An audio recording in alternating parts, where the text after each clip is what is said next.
અલા બબલે મારું કોમ કર્યાલ ને યાર, તારે જે પૈસા થતા હોય લઈ લેજે. મારા પૈસા ને એવું કઈ નહીં, તારે જે નક્કી કર્યા ને એનાથી 100 રૂપિયા ઓછા આવે છે બસ. પણ મેં તો 100 રૂપિયા જ નક્કી કર્યા હતા. नहीं मेर पड़ा. हाँ जानू. मेरा बाबू उठ गया. ओह. मेरा बाबू ने नहा लिया. ओह. मेरा बाबू तैयार हो गया. ओह. मेरे बाबू ने खाना खाया. अला खाना खा लिया ने अघी लिया ने धोई लिया. કેટલા સવાલ કરે છે તું? આટલા સવાલ તો છે ને પરીક્ષા માં નહીં પૂછાતા. મૂકી દે. બ્રેકઅપ. અમારા અમદાવાદમાં તો એવી ઠંડી પડે ને કે 3 ધાબળા ઓઢીને ઊંઘવું પડે. આ તો ખાઈ નહીં જોયું, અમારા ખેવાડામાં તો એટલી ઠંડી પડે ને કાપણી કરવી પડે ને 3 ધાબળા ઓઢવા પડે. એટલે અમારે ગાંધીનગરમાં એવી ઠંડી પડે છે ને તો પેલી હળેકડી લઈને આમ નાકમાં ભરાઈને હુઈ જાવ ને તો હવાર ગુલ્ફી થઈને બહાર નીકળે. એટલે ગુલ્ફી અમે ખાતા નથી, અલગ વસ્તુ સાથી. એ ભૂખ્યા ભાગ, ફટાફટ ગાડી આવે છે, ભાગ. એટલે પણ આપણે ભાગીએ છે કેમ? શેની ગાડી આવે છે? અલ્યા કૂતરા પકડવાની ગાડી આવે છે. તો ભાગ. પરપોટા મને પીએમ બનાવી દે ને તો હું આખા ભારતને સ્વર્ગ બનાવી દઉં. પણ પછી એક નવો પ્રશ્ન ઉદ્ભવ. શું? આપણે ભારતવાસી કહેવાઈએ કે સ્વર્ગવાસી? આમ તો હારું ને મર્યા વગર સ્વર્ગ. ઠંડીમાં નાવા માટે જીગર જોઈએ. તારે ભૂલ થાય છે ભઈલું. જીગર ના જોઈએ, ગીઝર જોઈએ. કારણ કે શિયાળામાં પેલું ઠંડુ પાણી આખું અનુકૂળ ના હોય ને બોડીને. આ દુનિયાનો સૌથી ખતરનાક સાપ કયો છે? સાપ સીડી વાળો પેલો 99 નંબરના ખોનામાં નહીં હતો? આપણે તો પહોંચીએ ને તો શેક નેચે ઉતાર દે, ખબર? એટલે મારા જીવન કાળમાં મેં આ જ જોયેલો છે.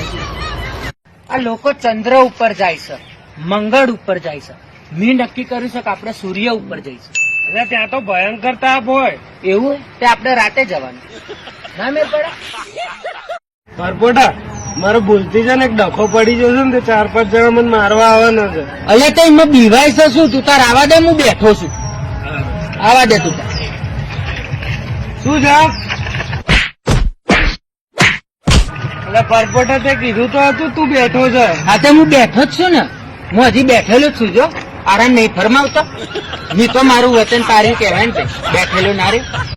ફરક તો કઈ નથી પડ્યો સાહેબ. પેલા કિટ્ટા બુચ્ચા રમતા હતા, હવે બ્લોક અનબ્લોક રમીએ છીએ. ડિજિટલ ઇન્ડિયા સમજો ને, અનબ્લોક कर दे. फूल हो गुलाब का, चमेली का मत समझना, आशिक हूँ आपका, अपनी सहेली का मत समझना. जूनी सहेली. પરપોટા લગ્ન ગાળો એટલે શું? લગ્ન ગાળો એટલે લગ્નમાં ગાળો બોલે ને એને લગ્ન ગાળો કહેવાય. પેલો બહેરો ખબર જમાઈ માટે ગોળો ગાય એ બધું હોય ને એમાં ગાળો હોય એવું. આ લગ્નમાં નહીં જ્યાં लगता. સ્ટાર્ટ. कोई आंखों से बात कर लेता है, कोई आंखों में बात कर लेता है. पर वोधा तब पड़ता है जब कोई अंग्रेजी में बात कर लेता है. આપણું ઇંગ્લિશ છે ને આમ ધચું બચું છે.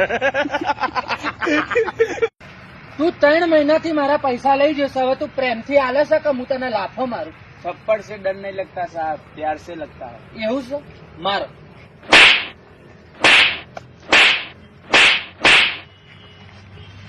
ताकते रहते तुझको सांझ